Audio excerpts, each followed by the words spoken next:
Soir, les caducés au vestiaire ou comme l'écrivaient certains de mes confrères aujourd'hui, demain, éviter d'être malade. Demain, en effet, les Français devront faire face à une grève inhabituelle, celle des médecins.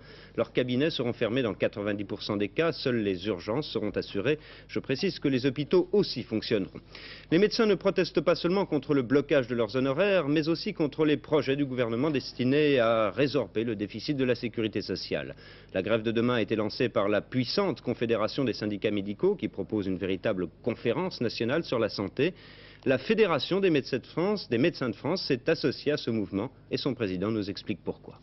À la situation économique globale, il faut un examen du bilan global. C'est-à-dire que très rapidement, les partenaires intéressés se réunissent pour faire une étude du bilan de la sécurité sociale dans sa totalité et pas seulement sur la médecine de ville. C'est-à-dire revoir certaines couvertures, certaines prises en charge indues ou excessives de la sécurité sociale. Voulez-vous un exemple? Oui.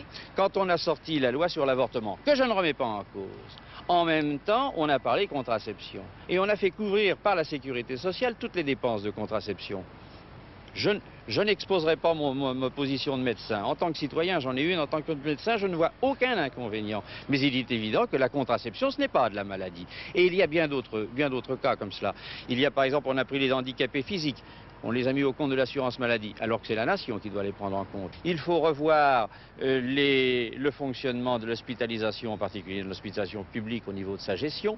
Il faut revoir aussi la médecine de ville, et sur ce point, les médecins sont tout à fait d'accord pour étudier avec leurs partenaires le fonctionnement de cette médecine. Ils l'ont d'ailleurs prouvé en acceptant que le fonctionnement que le comportement médical des médecins soit étudié dans le cadre des profils. Ils acceptent qu'on les revoie et qu'on discute là-dessus, mais ils ne veulent pas, si vous voulez, que seuls ils soient concernés dans cette affaire et que, à partir d'une erreur de jugement, ce soit les malades qui soient mis en cause, l'intérêt des malades qui soit mis en cause.